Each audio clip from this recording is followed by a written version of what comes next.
Hello everybody. This is going to be a series where you and I will work together to really enhance this paper to its maximums. But really all I wanted to do was make a series on a paper, a project that I have been working on with a professor, to really show how powerful mathematics is when you get to that graduate level, and hopefully this can inspire you guys to really delve deep into wanting to study more about mathematics. Okay, so in the past, in 1973, so we're going to do a little history lesson, there was something that came out called the Black-Scholes model. And Veritasium, if I'll link his video in the description, he made a very great video on explaining what the Black-Scholes model really was. Okay, so here's the model. We have the change in stock price is equal to the stock price at some time t times RDT plus sigma dWt. We'll get into what these mean later on in the video. And the idea was, okay, he wanted to try to predict the stock market. Now, we're going to use, of course, calculus, because calculus deals with change and it is by far the best tool that we have. But we can't use ordinary calculus. And in fact, the idea here of the Black-Scholes, you can consider this part, or particularly this part, to be an ordinary differential equation.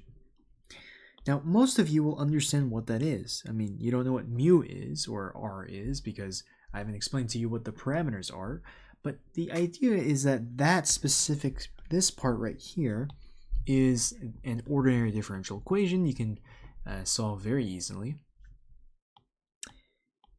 But when we get to this part in blue, this is a new element, and we're figuring out what this part really is the key to understanding the idea behind what we call stochastic calculus.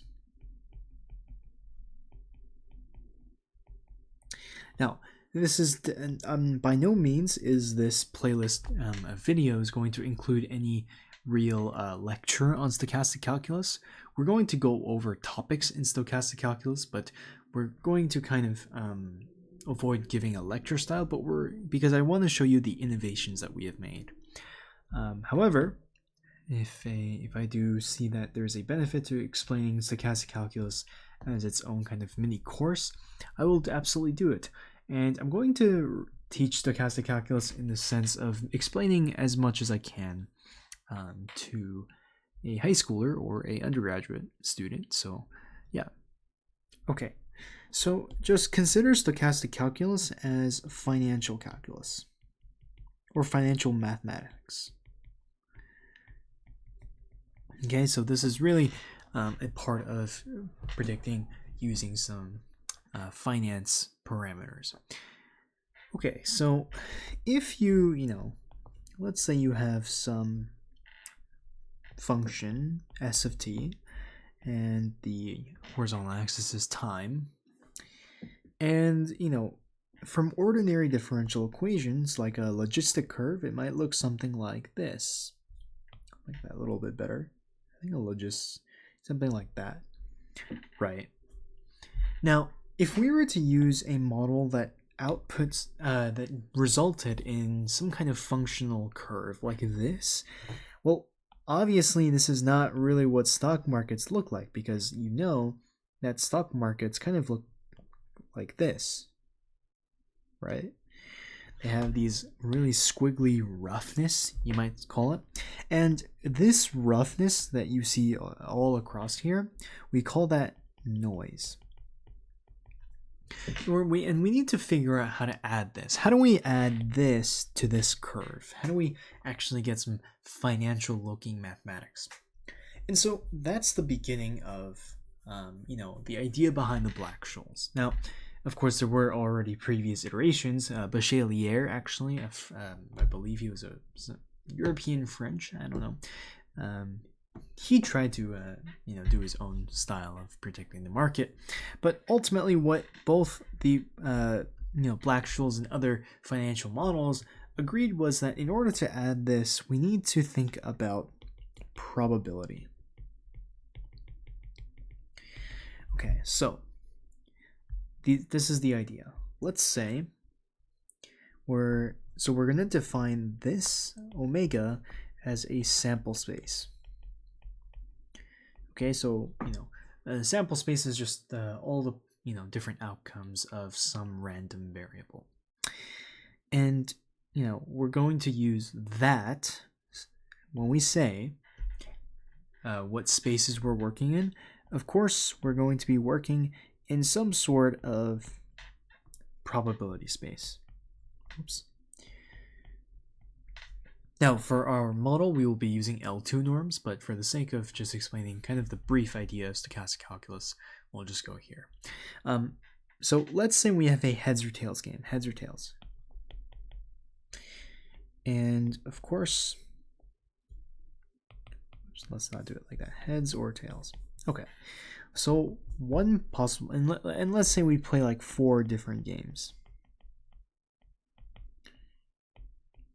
or rounds. So we could get heads, heads, heads, heads. That's the first possible probability.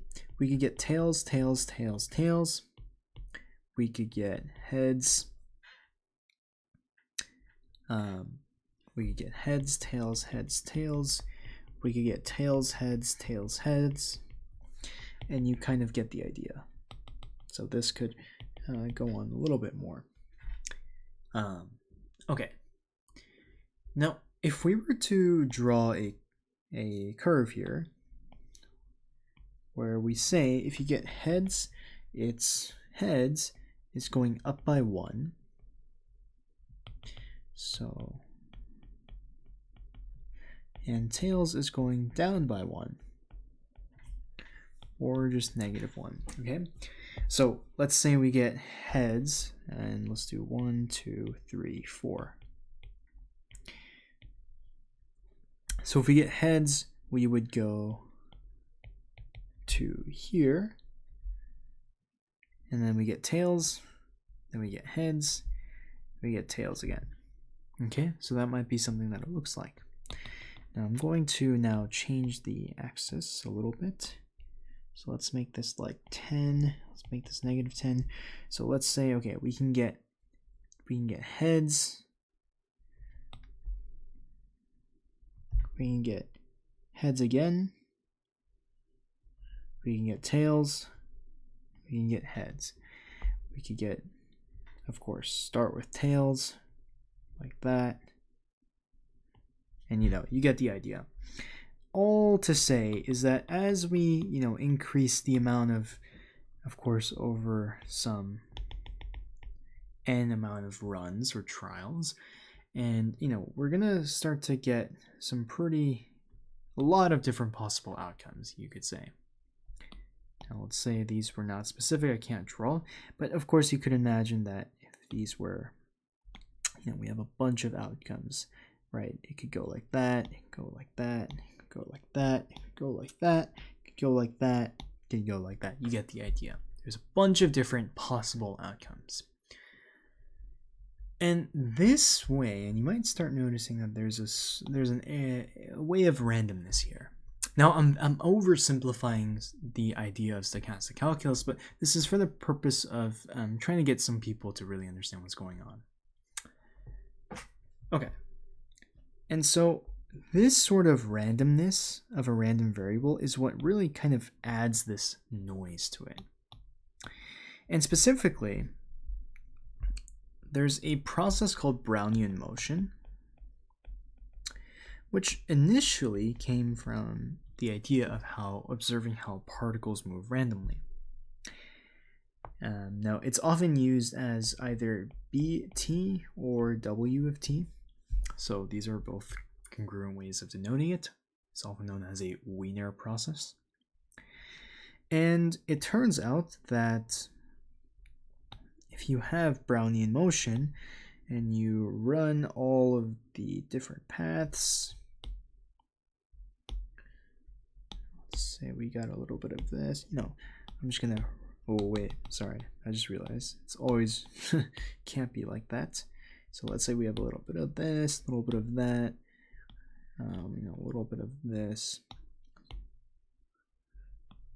These are not, I'm just rushing to draw these really quickly. And it turns out that Brownian motion will have normal distribution of returns. And so we actually define this as saying it's just normal like that. Okay, so this is the idea here. Brownian motion gives us a distribution, a normal distribution. And that is really what Black-Scholes, this little part right here, we have sigma as volatility. So how much fluctuations occur in the market. How does it occur like this volatility? Does it occur like that? Get the idea. And then of course W sub t is the Brownian motion. And we're taking the derivative with respect to Brownian motion. So that's really important. We're taking it with respect to some distribution like this, some process. Now, this is really just hopefully getting you into the idea of understanding what stochastic calculus kind of deals with. I've very almost incorrectly oversimplified a lot of these things, and I will make them more clear in the next part when I actually go into the proofs and more of the ideas here. Okay, now, why is the Black-Scholes weak?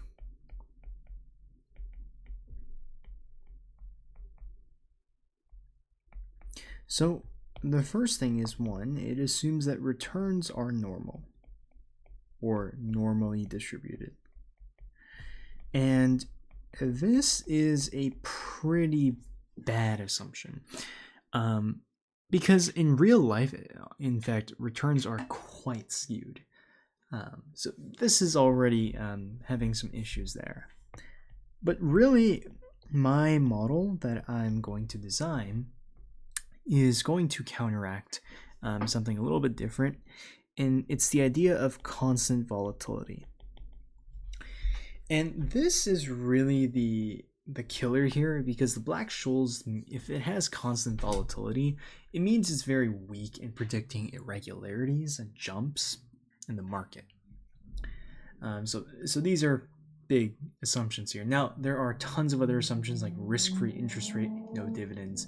But ultimately, there's it's these two that we're really trying to deal with. So I'm now going to introduce you to my model, so my new model, and it's called the Heston-Garch-Levi.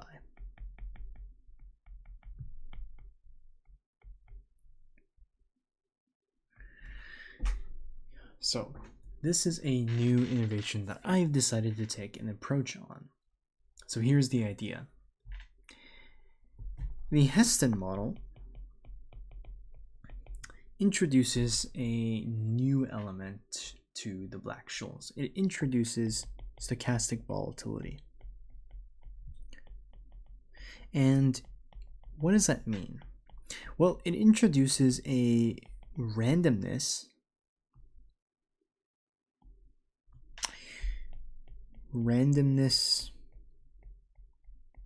of fluctuations.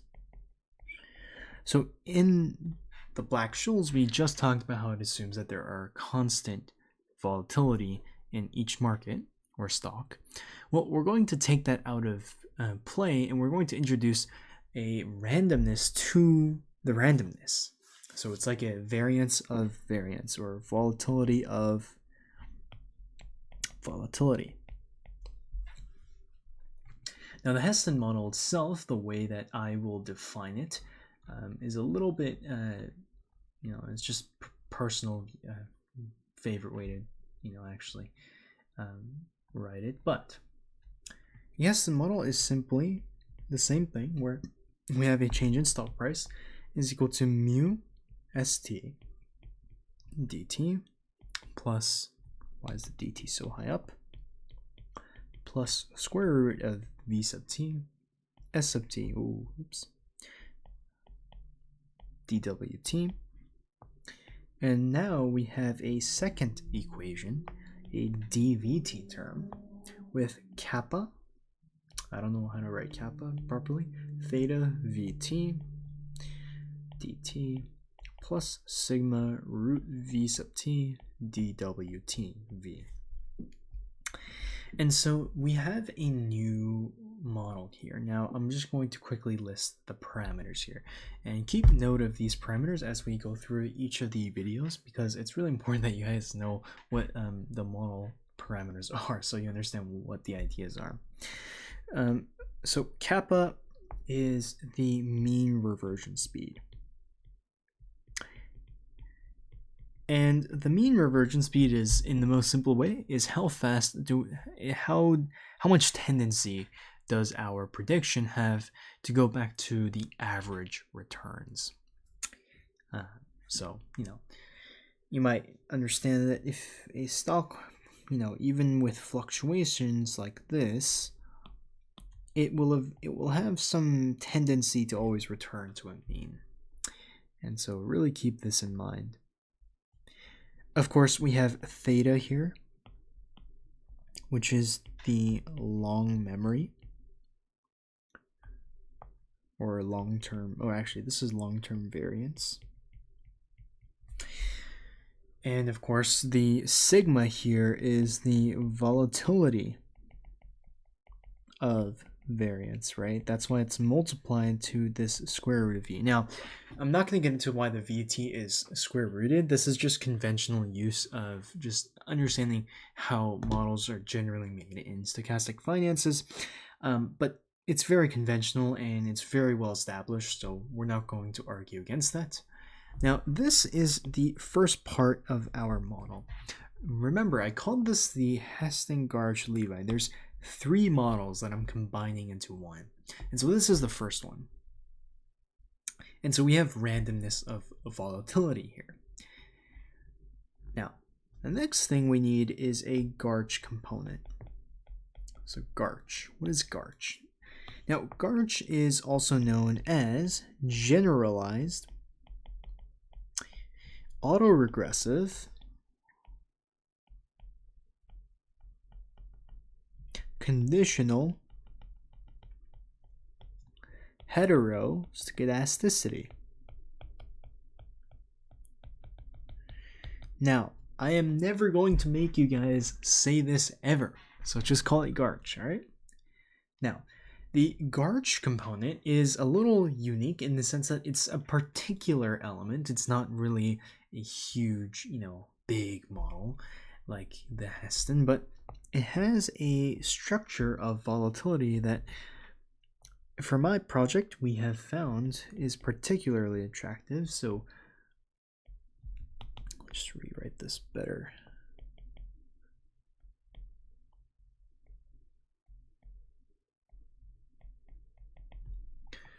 Okay.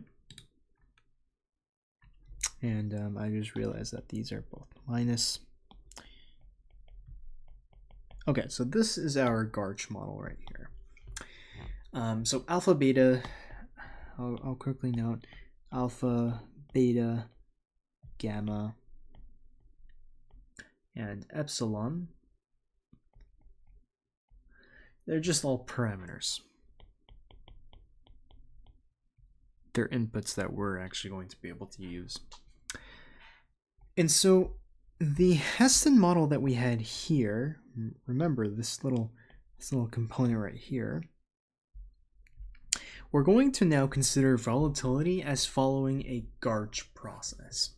So while we have Heston dynamics, we have stochastic volatility, underlying the volatility term, the v sub t, we're going to include this. And why? Why are we including this? Because this is now going to give our model volatility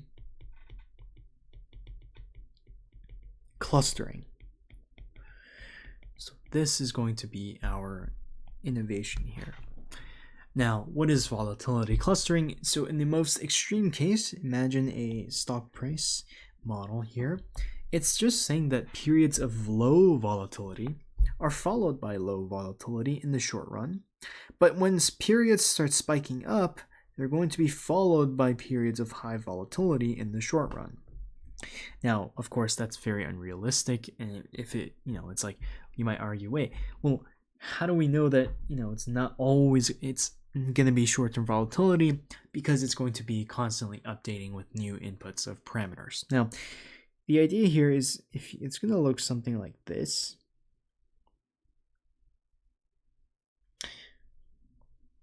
So notice how in this sample model that I've drawn, we have periods of low volatility here and periods of high volatility right there.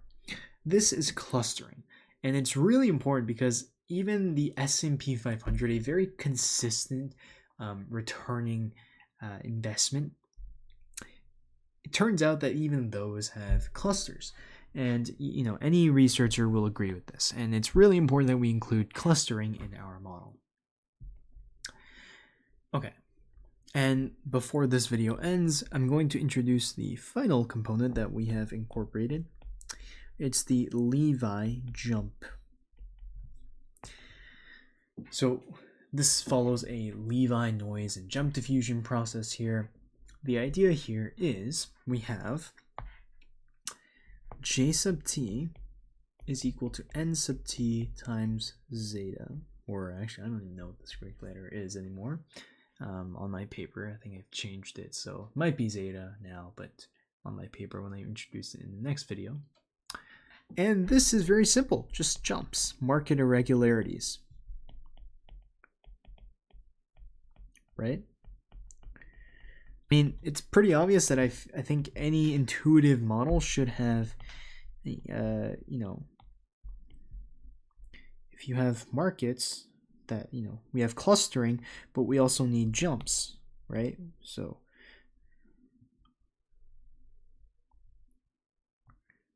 stuff like that. We need these big jumps here because we need to account for shocks. Right, the economy is not always stable. We have things like the 1930s Great Depression,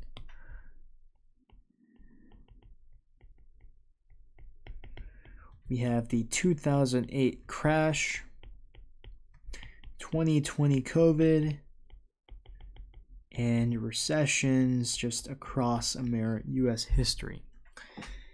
And so in order to account for these huge jumps, we're going to include a jump term, J sub t, and N sub t here is a Poisson process. So this is going to start counteracting Black-Scholes normal assumption.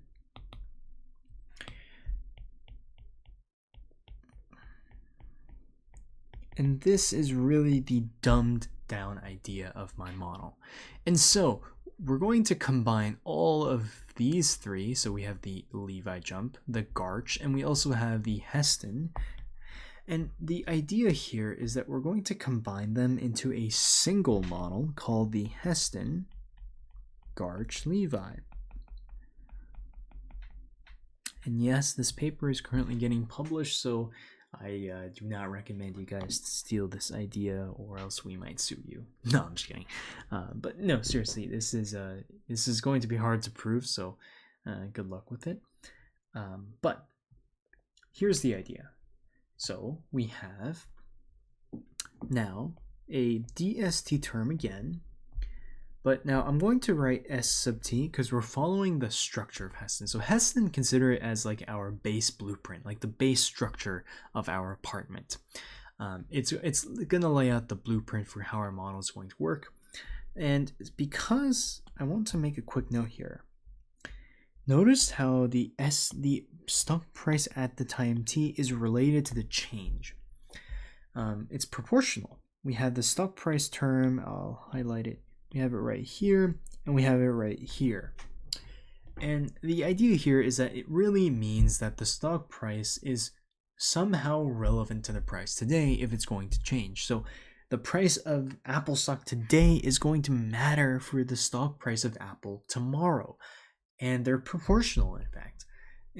And this is a really good idea to understand because it makes sense intuitively, because if you have $100 of some stock price, then it's going to use that $100 as the base for how much it's going to change tomorrow. It's not going to deviate unless it's, I mean, don't get me wrong, I don't, $100 to $2 billion, I think it's pretty extreme.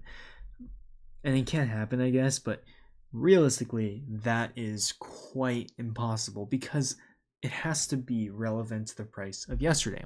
And you're going to be able to guess that like the stock price of tomorrow from Apple is not going to be more than like, a couple dollars, maybe in the double digits compared to today, right?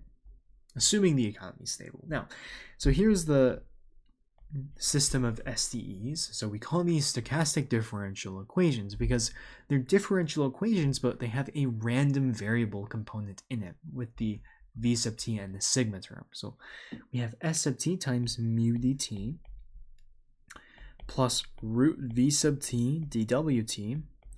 And so we also have now a jump term with respect to a Poisson process we're going to denote by n sub t.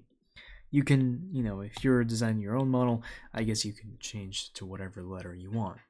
Okay, but remember we also have a v sub t term that is equal to alpha plus beta v sub t minus 1 plus gamma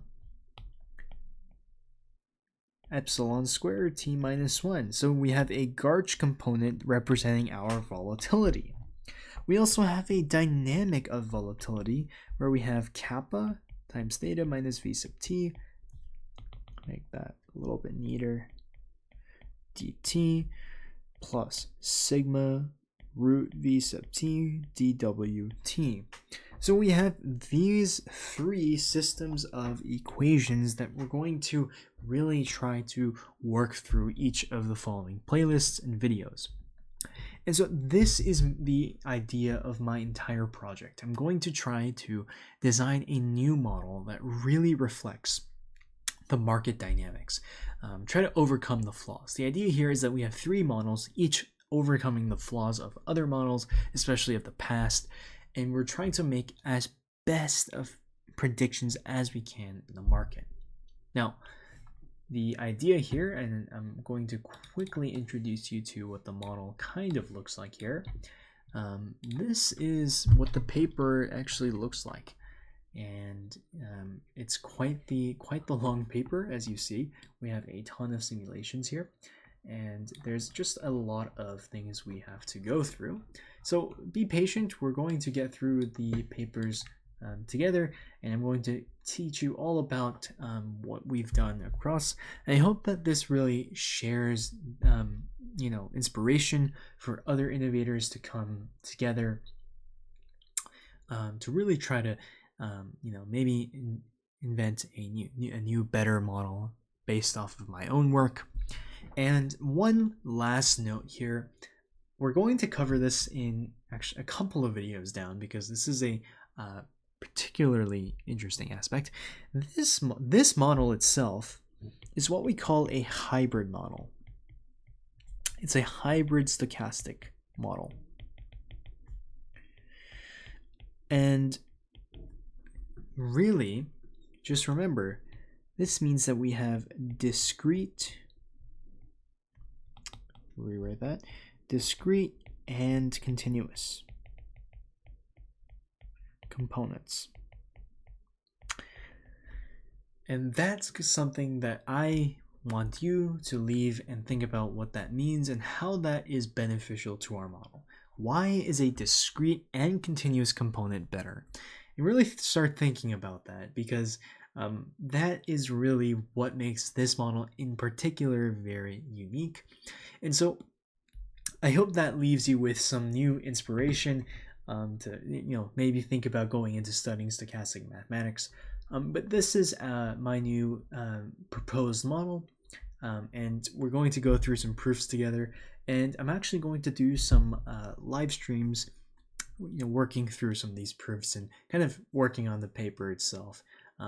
Although it is going through the publication process, but it's really it's really fun to talk about this stuff, especially because I worked so much on it, and I hope you guys really enjoy the intuition. And this is really the kind of mathematics that we'll deal with in high school, not high school, graduate school, definitely not high school. This is not even touched on. And I'm not, by no means am I a graduate student. I am not a graduate student. However, stuff like this is learnable by doing a ton of reading. So I'm going to link you guys to the Veritasium video, like I said earlier.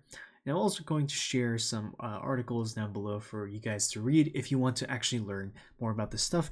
Really enjoy reading math papers, guys, because learning how to read research papers is so useful, and it gets so fun when you're actually trying to make an innovation. All right, so that's going to be it for this video, and I will post the next video as soon as I get done with it. And yeah, just have a great rest of your day, guys. See ya.